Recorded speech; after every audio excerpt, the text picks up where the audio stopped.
ಪದೇ ಪದೇ ಯಾಕೆ ಸರ್ ದೂರು ಕೊಡುವಂಥದ್ದು? ಇಲ್ಲ, ನಿಮಗೆ ನಾನು ಹೇಳ್ತಾ ಇರೋದು ಹೆಬಿಚುಯಲ್.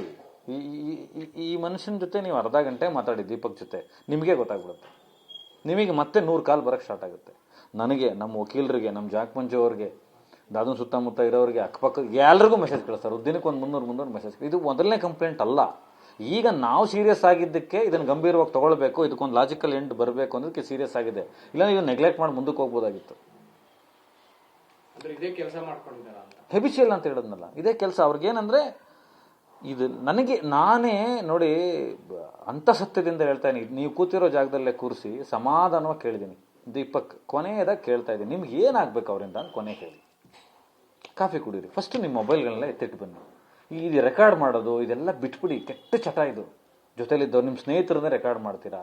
ಸರಿ, ಅವ್ರದ್ದು ಯಾರ್ದೋ ಎನ್ ಕುಮಾರು ಸಂಬರ್ಗಿದೇನೋ ಮಾಡ್ಕೊಂಡ್ರಿ, ಹಾಳಾಗೋಗ್ಲಿ ಬಿಡಿ. ನಮ್ಮ ಹತ್ರ ಇದೆಲ್ಲ ನಡೆಯಲ್ಲ. ನಾನು ಆತ್ಮಸಾಕ್ಷಿಗೆ ಬದುಕಿರೋದು. ಏನು ಹೇಳಿ? ಆಗ ಒಂದು ಲೆಟರ್ ಬರೀತಾರೆ, ಬ್ಲ್ಯಾಕ್ ಮೇಲ್ ಥರ ಒಂದು. ಇದೇ ಲೆಟ್ರು ನಾವು ಇದನ್ನೆಲ್ಲ ಆಫೀಸಿಗೆ, ಈಗ ಕಮಿಷನರ್ ಆಫೀಸಿಗೆ ಹೋಗಿರೋದ್ರಿಂದ ನಮಗೆ ಬರುತ್ತೆ, ನಾವು ಅದನ್ನು ಕೊಡ್ತೀವಿ. ನಾನು ಎಲ್ಲಿ ಕೊಡಬೇಕು ಅದನ್ನೆಲ್ಲ ಕೊಡ್ತೀನಿ, ಎಲ್ಲ ಡಾಕ್ಯುಮೆಂಟ್ ಇಟ್ಕೊಂಡಿದ್ದೀವಿ. ಆ ಲೆಟ್ರ್ ಓದ್ಬಿಟ್ರೆ ನಿಮಗೆ ಕಪಾಳ ಕೊಡ್ಬಿಡ್ತಾರೆ ಫಸ್ಟ್ ಆ ಮನುಷ್ಯನಿಗೆ. ಯಾರ ಹತ್ರ ನೀವು ಬಂದ್ಬಿಟ್ಟು ನನಗೆ ರೀ, ನನ್ನೇ ಅನ್ಕೊಬಿಡಿ. ಸದ್ಯಕ್ಕೆ ನನ್ನೇ 10 ನಿಮಿಷಕ್ಕೆ ಇಚ್ಛಾ ಅನ್ಕೊಳ್ಳಿ, 5 ನಿಮಿಷಕ್ಕೆ ಇಚ್ಛಾ ಅನ್ಕೊಳ್ಳಿ. ನನ್ನ ಮಗನಿಗೆ ನಾಳೆ 12 ಗಂಟೆಗೆ ನನ್ನ ಮಗನ ಕರ್ಕೊಂಡು ಬರ್ತಾ ಇದ್ದೀನಿ ಚಿಕ್ಕಮಗಳೂರಿಂದ. ನೀವು ಇಂಥ ಬ್ಯಾಟ್ ಕೊಡಬೇಕು, ಮಂಗೋಲಿಯನ್ ಬ್ಯಾಟ್, ಇದೇ ಬ್ಯಾಟು ನಾನು ಟಿ ವಿಲಿ ನೋಡಿದ್ದೀನಿ, ನಿಮ್ಮ ಆ ಬ್ಯಾಟ್ ನಂಗೆ ಬೇಕು ಅಂದರೆ ಕೋಪ ಬರುತ್ತಾ ಇಲ್ವೋ? ಇವ್ರು ಕರೆದು, ಶತ್ರುನು ಕರೆದು ಅಡುಗೆ ಮಾಡಿ ಊಟ ಬಡಿಸಿ, ಬ್ಯಾಟ್ ಅಲ್ಲ ರೀ ಲೈಫ್ ಕೊಟ್ಟು ಕಳ್ಸೋ ಅಂತ ಮನುಷ್ಯ ಅವ್ರಿಗೆ. ಆಮೇಲೆ ಆ ಕಾರ್ ನಿಂತಿದೆ ನಿಮ್ಮ ಮನೆ ಮುಂದೆ. ಯಾರಪ್ಪ ನಾಸ್ತಿ ಬ್ರದರ್ ಇದು? ಕೇಳೋದಕ್ಕೂ ಒಂದು ಮರ್ಯಾದೆ. ಈಗ ನನಗೆ ಕಳಿಸಿರೋ ಮೆಸೇಜ್ಗಳಂಗೆ, ಕಿಚ್ಚ ಅವ್ರಿಗಲ್ಲ. ಅವ್ರಿಗೆ ಅಣ್ಣಂಗೆ ಎಷ್ಟು ಬೇಜಾರಾಗಿರ್ಬೇಕು, ಅಥವಾ ನನಗೆ ಎಷ್ಟು ಬೇಜಾರಾಗಿರ್ಬೇಕು, ನಾನು ಹೆಂಗೆ ವರ್ತಿಸ್ಬೇಕು? ಹೋಗ್ಲಿ, ನಾನು ಇನ್ನೆಷ್ಟು ಸಮಾಧಾನದಿಂದ ವರ್ತಿಸ್ಬೇಕು ಹೇಳಿ. ಹೇಳ್ಬಿಡ್ಲಿ ಆ ಮನುಷ್ಯ ಹಿಂಗೆಲ್ಲ ಕೇಳಿಲ್ಲ ಅಂತ. ಇವತ್ತು ದೂರು ಕೊಟ್ಟಿದ್ದಾನಲ್ಲ, ಆತ್ಮಸಾಕ್ಷಿ ಬೇಡ ಅವನಿಗೆ? ಅವ್ನಿಗೆ ಎದೆಲ್ಲಿ ಒಂದು ಉಸಿರಾಡ್ತಾ ಇಲ್ಲ, ಅವನು ಒಂದು ತಾಯಿ ಹೊಟ್ಟೆಲಿ ಹುಟ್ಟಿಲ್ಲ, ಅವ್ನು ಇದನ್ನೆಲ್ಲ ಹೇಳ್ಕೋಬೇಕಿತ್ತ? ಹಿಂಗೆಲ್ಲ ಕೇಳಿದೆ ಚಕ್ರವರ್ತಿ ಅವ್ರ ಹತ್ರ, ಆಗಿ ಬ್ಲ್ಯಾಕ್ ಮಾಡಿದ್ರು ನನ್ನ ಅಂತ ಹೇಳ್ಬೇಕಿತ್ತಲ್ಲ.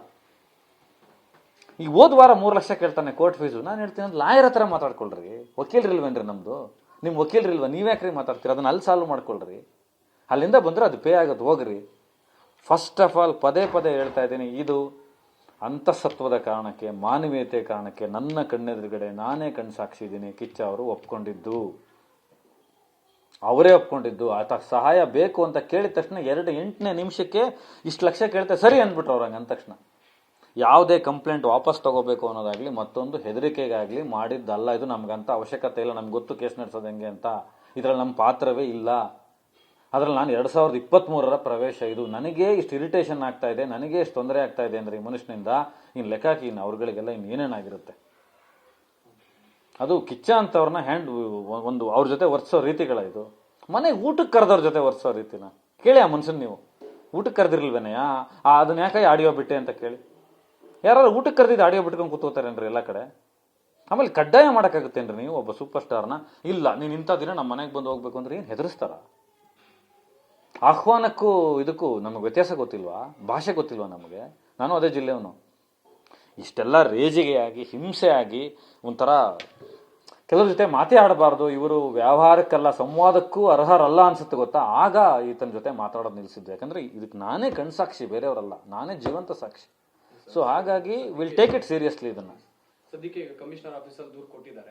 ಕೊಟ್ಟೆ ಸರ್ ಅವರು. ಈಗ ಪ್ರಜಾಪ್ರಭುತ್ವ ವ್ಯವಸ್ಥೆಯಲ್ಲಿ ಲೀಗಲಿ ಏನು ಹೇಳುತ್ತೆ, ಏನೇನು ಮಾಡಬೇಕು ಎಲ್ಲ ದಾಖಲಾತಿಗಳನ್ನು ತೆಗೆದಿಟ್ಕೊಂಡಿದ್ದೀವಿ, ರೀಶಫಲ್ ಮಾಡಿದ್ದೀವಿ. ಖಂಡಿತ ಅದನ್ನು ಮಾಡ್ತೀವಿ. ಈ ಸಲ ಮಾತ್ರ ಈ ಥರದ್ದೊಂದು ಹೆಬಿಚುಯಲ್ ಆದಂಥ ವರ್ತನೆಗಳಿಗೆ ನಾನೆಂತೂ ಸುಮ್ಮನಿರಲ್ಲ. ಈ ಸಲ ಇದು ಅತಿರೇಕ ಆಗೋಯ್ತು. ಅದಕ್ಕೆ ನಾನು ಮಾತಾಡ್ತಾ ಇದ್ದೀನಿ. ಇದಕ್ಕೆ ಮುಂಚೆ ಮೀಡಿಯಾ ಅಟ್ರಾಕ್ಟ್ ಆಗದಲ್ಲೇ ಇರೋ ಮುಂಚೆ ತುಂಬ ವಿಷಯಗಳು ನಡೆದಿದೆ. ನಾನು ಅದನ್ನು ಮಾತಾಡ್ತಾ ಇಲ್ಲ ಇವತ್ತು. ತುಂಬ ನೋವಾಗಿದೆ. ನೀವು ಕೇಳಿದವ್ರು ಕಪಾಳ ಕೊಡ್ಬಿಡ್ತೀರಾ ಫಸ್ಟು. ಅಷ್ಟು ವಿಚಿತ್ರವಾದ ವರ್ತನೆಗಳಾಗಿದೆ. ಆ ಮನುಷ್ಯನ ಕೇಳಿ, ಒಪ್ಕೊಳ್ಳೋಕೆ ಹೇಳಿ ಸತ್ಯನ ಮೊದಲು. ಕಾನೂನು ಕ್ರಮಕ್ಕೆ ಮುಂದಾಗ್ತೀರಾ ಸರ್? 100%. ಈಗ ಅವರೇ ಕರೆದಿರೋದು ಸರ್.